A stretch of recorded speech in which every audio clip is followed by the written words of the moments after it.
Hi, and welcome to this lecture about silent cinema in transition.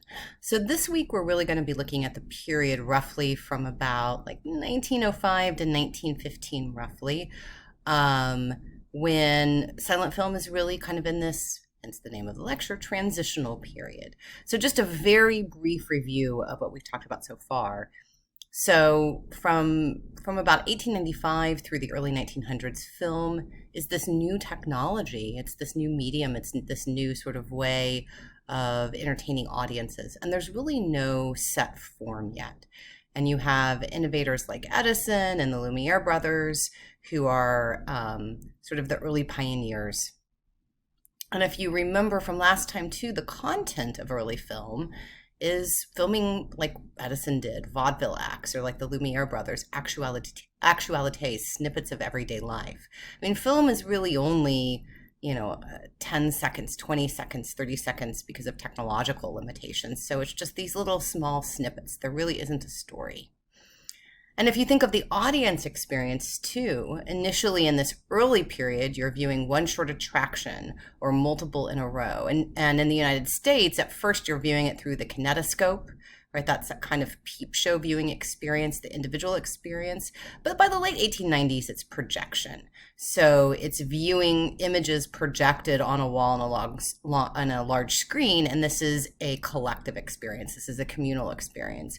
But people are viewing these in existing spaces of vaudeville performances or theaters, not movie theaters, right? But actual sort of live theaters, or maybe, the side of a building or a sheet and a camera, that sort of thing. And it isn't just the topic or the content of the early film that's the attraction, it's the technology. Film as an attraction itself, this new technological marvel, regardless of what the content of the little snippet that you're watching is.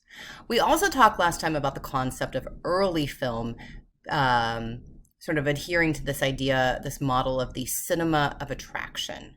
That it's really about the spectacle as emphasizing presentation over representation, of wowing audiences with these amazing visual feats we're seeing, but really not about telling a story, which is kind of hard to do in like 10 seconds, right? Narrative is about empathizing with characters, wondering how it will all work out in the end, getting lost in the story. But, the spectacle is really sort of about the wowing and eliciting that kind of immediate emotional response, and it really isn't about this deeper storytelling and connecting with characters.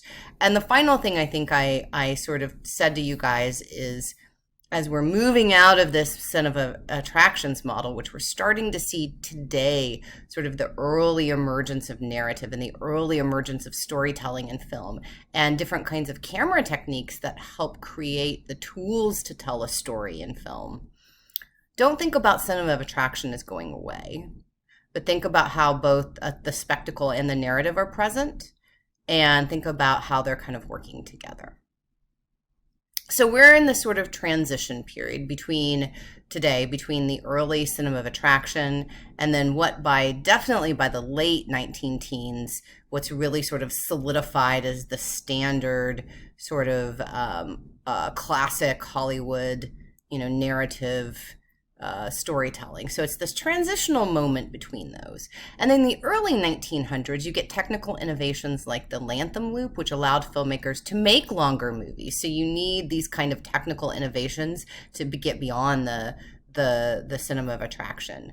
If you're going to get people to stay interested in a film, you can't just show vaudeville performers and actualities forever. So longer movies mean that stories are starting to emerge, that it's becoming more of a narrative model. Of course, the attraction's still there, the spectacle's still there. But the ability to start to tell a story and to start to film longer sequences means that you get experimentation with editing. You get people that are actually cutting the film and assembling shots to achieve coherence. And you're creating coherence in the narrative. You're creating this sense of coherence in space and time and characterization and themes. More on all of this later, but you're starting to use sort of the technical tools of cinema and editing to create a story. The space of movie going actually changes as well in this era. And this is really what we call sort of 1905 to 1915, the era of the Nickelodeon. Now, when I was a kid, Nickelodeon was a TV channel for kids. But it actually, the history of the word sort of goes back much farther to this era, because the Nickelodeon was the first type of indoor exhibition space dedicated to showing projected motion pictures. It's usually set up in kind of converted storefronts, maybe in a downtown area. And these small, simple theaters charged maybe 5 cents for admission, and hence the name Nickelodeon from nickel. And it also comes from, nickel from the US 5 cent coin, and then Odeon is the ancient Greek word for a roofed over theater. So Nickelodeons that were these kind of converted storefronts. I mean, think of like a standard downtown area. There's all of these different stores, and a lot of times there's turnover. So maybe somebody would rent one of these spaces, throw a bunch of wooden seats in them, hang a screen on the back wall. This is kind of what the early Nickelodeon was. You're really not holding more than about 200 people. Maybe there's a piano, perhaps, if you're really lucky, a drum set, sometimes even a band would be kind of placed aside below the screen to provide musical accompaniment to the films. The number of Nickelodeons in the United States doubled between 1907 and 1908. And by 1908, there were around 8,000 of these sort of spaces that were dedicated for film viewing. And it was estimated that by 1910, as many as 26 million Americans visited these theaters weekly. And that's out of a population of about 92 million at the time in 1910. So, I mean, that's like, over a quarter of Americans, like almost 30% of Americans by 1910 are visiting Nickelodeons or going to the movies weekly.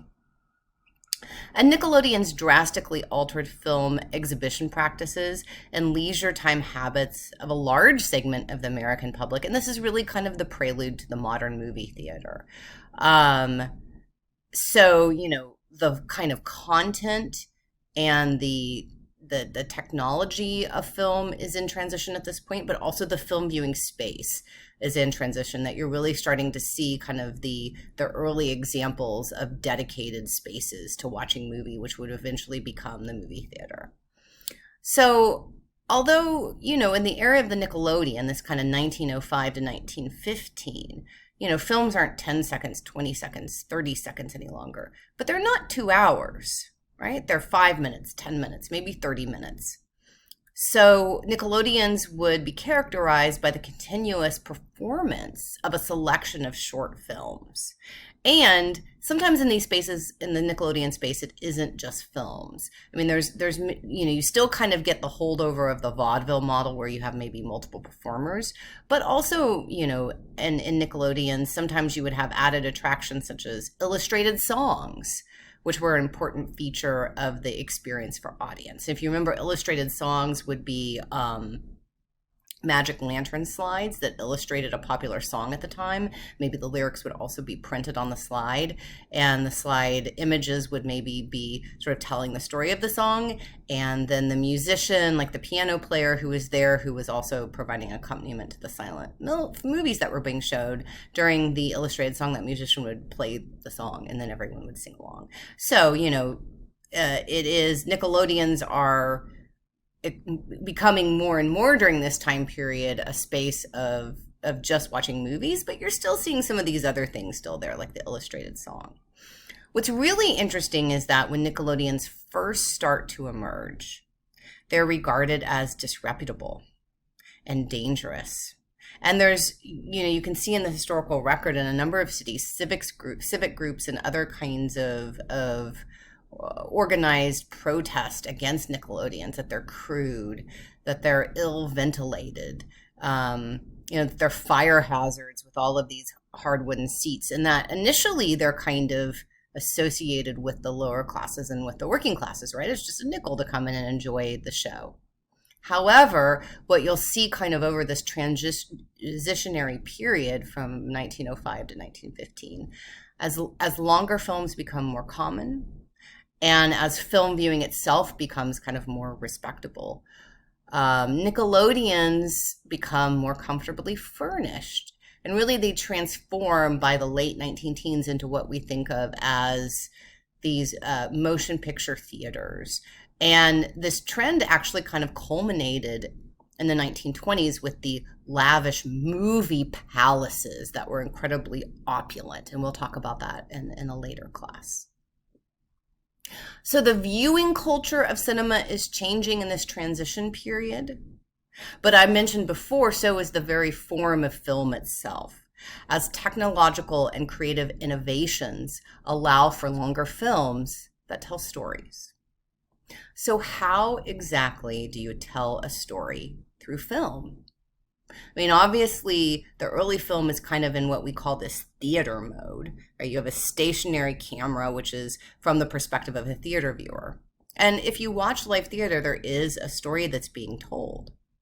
But the techniques in which the story are told in something like live theater is very different than the way that a story is told in cinema. I mean, if you think about, the kinds of editing that is done to a contemporary film and how it helps move the story along and create certain kinds of emotional reactions. I mean, it's almost, we're so used to it, we don't even notice it. But these kinds of editing techniques that help tell that story and create that emotional response, this is what's really developing during this transitional period, the emergence of a certain kind of film form. I want to take a step back and ask, what do we mean by film form when I use that phrase, film form? Well, I'll ask you, what do you see and hear when you watch a movie? You see characters, you see scenery, you see action, you see a story unfolding. You hear in sound era films, dialogue, music, sound effects, the soundtrack. All of these work together to create a sense of ongoing story. And it's also about how all of these are edited. And this is all largely invisible to us because we are so used to what's called standard narrative film form. Some people will call it like the Hollywood form, but the standard narrative film form, movies that tell a story. And standard narrative films are composed of a string of events and structured based on cause and effect. Scenes in their sequence must happen for a clear reason. They're never random, right? I mean, unless this is an explicit part of some kind of more avant-garde or experimental filmmaking, but we're talking about kind of the standard narrative form here. Scenes are organized based on a main line of action and connected through a theme. An identifiable motivation justifies character behavior, action, and goals. And then this period of cinema in transition, this kind of 1905 to 1915, this narrative film form is starting to develop. And techniques are being developed to help tell a story. And there's kind of this playing around with camera movement and editing techniques in the transition out the cinema of attraction type of movies. Early filmmakers in this period start to realize that you could cut film and paste it together, but viewers see continuous sequential images, even if they're not filmed in that way. So again, we're pushing out of this theater model, this stationary camera position from the point of view of a theater audience member, to the camera really being able to kind of travel wherever it wants to, and editing to sort of create a variety of points of view. So some shots, some camera movements, and editing techniques are starting to be used in the service of the narrative to help tell the story. And this is creating what we call the language of cinema. So when we're watching some of these more early narrative films in class and on your own, see if you can see these different techniques, these different shots and camera movements and editing techniques being used here. And what I'm going to give you now is just kind of a short list of common ones that you're going to see, that we're going to identify and look for throughout the remainder of the semester. And these are the ones that are starting to emerge in these techniques, these ways to use shots and camera movements and editing techniques to create a narrative, to create the language of cinema. Some of these are discussed in the required video, Crash Course Film History, number 5, The Language of Film, and also in the assigned reading, but I'm also going to go over them here and give you some visual examples as I talk.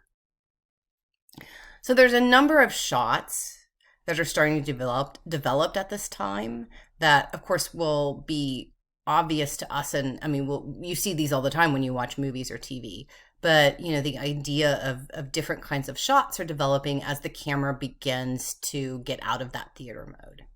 So a long shot, sometimes called a wide shot, shows the subject from top to bottom. For a person, this would be head to toes, though it doesn't necessarily have to fill the frame. The character is the focus, but the shot tends to be dominated by the scenery. The shot often sets the scene, and our character's placed kind of in this larger scene or context. An extreme long shot, also called an extreme wide shot, is used to show the subject from a distance, or the area in which the scene is taking place. This type of shot is particularly useful for establishing a scene in terms of time and place. And the character doesn't necessarily have to be viewable in this shot. I mean, a lot of times extreme long shots are of this kind of vast, expansive landscape. A medium shot shows part of the subject in more detail. For a person, a medium shot typically frames them from about waist up. And this is one of the most common shots seen in films. Once you kind of know what to look for, you'll see this over and over and over again, because it focuses on the character or characters in a scene while still showing some of the environment. One of my favorites is the cowboy shot, which is a variation on the medium shot, and it's named after its sort of prolific use in Hollywood westerns in the 1930s and 1940s, and it frames the subject from mid-thighs up to show the character's gun holsters in the shot. Very important for a western. A close-up fills the screen with part of the subject's head or face. Frame this tightly, and this is really, we'll see a few examples of this in some of the sort of films that we'll watch in class. So frame this tightly, the emotions and reactions of a character dominate the screen. And that's really what a close-up does, is it really helps connect the audience with the emotional response of the person who is in the frame in this close-up shot. An extreme close-up emphasizes a small area or detail of the subject, such as the eyes or the mouth. And a famous one here is a close-up from Alfred Hitchcock's Psycho on the victim's mouth. And if you've seen this movie, you know exactly what this scene is about. An eye-level shot is a shot taken with the camera approximately at human eye level. And a lot of camera work is done this way, resulting in kind of a neutral effect on the audience. It doesn't really elicit a lot of emotions.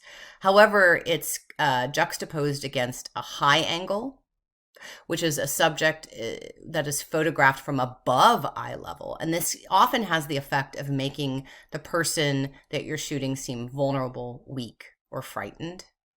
A low angle, the person is photographed from below eye level. And this often has the effect of making the person seem powerful, heroic, or even dangerous. My favorite camera angle is what's called the Dutch angle or the tilt. And this is a shot in which the camera is set at an angle on its roll axis so that the horizon line is not level. So it basically looks like it's sort of tilted or skewered or off kilter.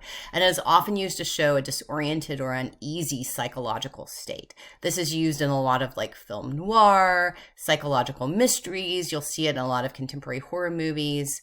Once you know to look for a Dutch angle or a tilt, you'll see it all the time. There's also another number of camera movements. So this is sort of movement of the camera, the sort of whole camera, the camera itself that is, allowing for new kinds of storytelling. So in a pan, the camera is aimed sideways along a straight line. The whole camera itself is not moving. The camera is fixed on a stand, and with a pan, you turn the camera either left or right. And panning is commonly utilized to capture images of moving objects like cars or trains or people walking, or to show sweeping views. One of the earliest and most notable uses of panning was in Edward Porter's 1903 film, Life of American Firemen. And the camera follows sort of the firefighters approaching their destination. You're wondering, what are they doing? You're following the firefighters. And then the camera pans to reveal a burning house. So pans often are used to sort of reveal information. The tilt is kind of similar to the pan, but it's up and down. So it's an up and down movement of the camera. Again, the whole camera itself doesn't move, but it's moved up or down with the stand stationary. And tilts are often employed to reveal vertical objects initially outside of the frame. So these are sort of revealing information that isn't there, and following the action, following the plot line with that revealing of information. A dolly is when the entire camera actually does move forward or backward, including the stand, and this move is called a dolly.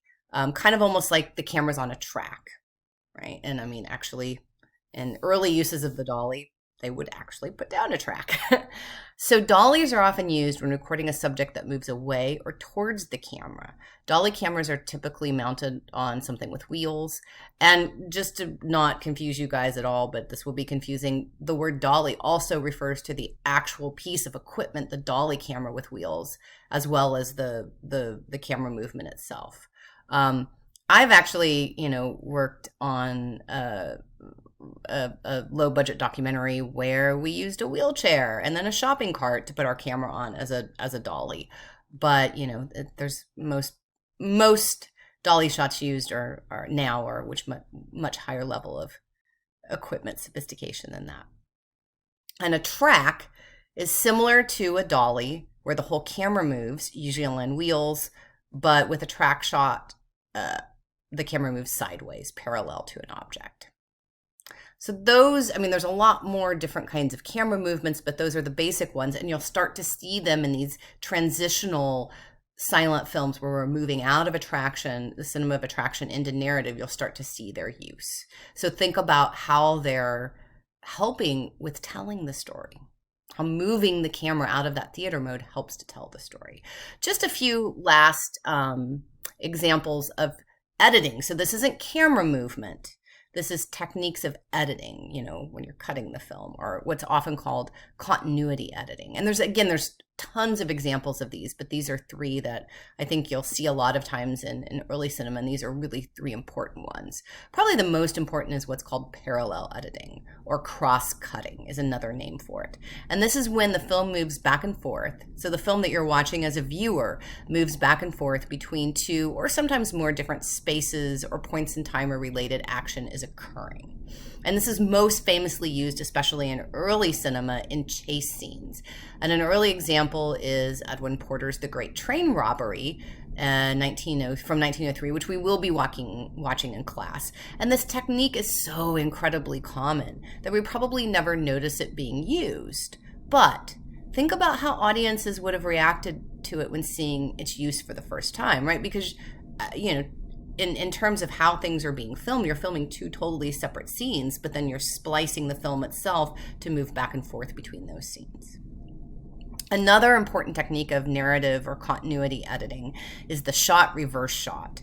And this is when one character looks off screen, and then we follow their point of view as the camera cuts to another character looking in the opposite direction, seemingly in the direction of the original character. And this is just used so ubiquitously in film right now, where characters interact, like conversations or fight scenes. In Westerns, right, this is like the gunfight, you often see this. But shot reverse shot is something that's emerging in this kind of transitional period of cinema as well.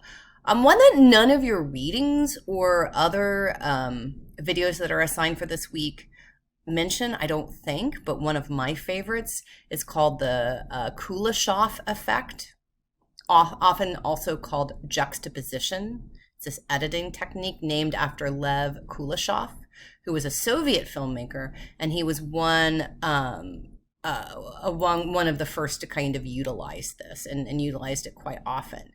So Kuleshov discovers that depending on how shots are assembled, the audience will attach a specific meaning or emotion to it based on how you sort of assemble shots in editing. So in his experiment, he has an image of an actor, and then after the image of the actor, he cuts in 3 different shots of 3 different subjects: a girl in a coffin, a hot plate of soup, and a woman lying on a couch. And the footage of the actor was the same. It's an expressionless gaze. But depending on which set you showed did you show the audience the man and then the girl in the coffin? That's the first possibility. Did you show the audience the man and then the hot plate of soup? Or did you show the audience the man and then right after that you cut to a woman laying on a couch?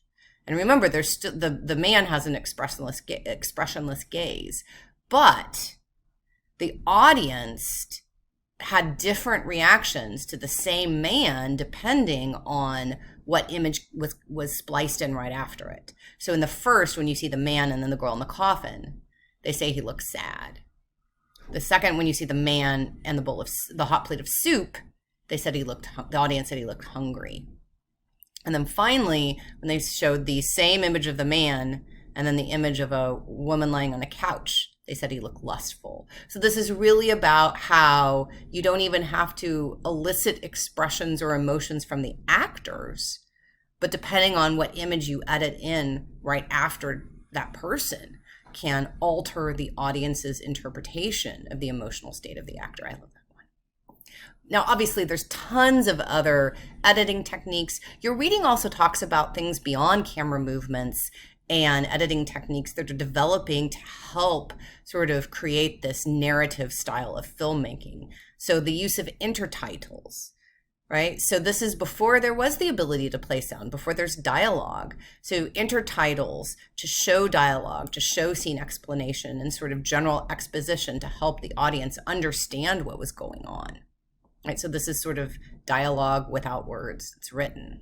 Also, set design, that filmmakers in this transitionary period start to move away from these kind of theater-like flat sets and props that kind of look fake to sort of three-dimensional sets that seemed more realistic, that they're really putting a lot more effort and time and money into set design, so this seems realistic. And you have location shooting as the camera becomes more portable, as technology allows for portable cameras. Now, portable cameras in the sound era are not what we think of as portable cameras. They're still pretty large and cumbersome, but it's the ability for this technology to move out of the studio. And then finally, also one thing to think about in terms of storytelling and editing and technique is special effects. I won't go too much into this now. You also have assigned to watch Crash Course Film History number 6 on Georges Méliès, but in class we're going to watch his famous film, A Trip to the Moon. And we can talk about, how the use of special effects is developing at this time and how Méliès sort of innovates a lot of these. And also, one thing a lot of people don't know is that a lot of these early silent films used color tinting. I mean, you can't actually film in color, but you can hand tint the film afterwards. And one thing we'll also talk about when we get to women in filmmaking, I think next week, is that this was actually a job in early silent cinema that a lot of women were doing. They were hand tinting the film. So I know that's a lot of technical stuff about filmmaking. And I'm not asking you all to be sort of experts in the language of cinema, but what I want us to think about is utilizing these tools, utilizing these ideas of how different kinds of shots are developing, different kinds of camera movements, different kinds of editing technique to create a way to tell stories through film that develops into, this kind of classic narrative style, this classic Hollywood style that still predominates today. And also, in being able to tell stories through film, one of the things we're definitely going to start talking about is what kind of stories are being told and what can that tell us about American culture in this era. Looking forward to talking to you guys about this in class. Bye.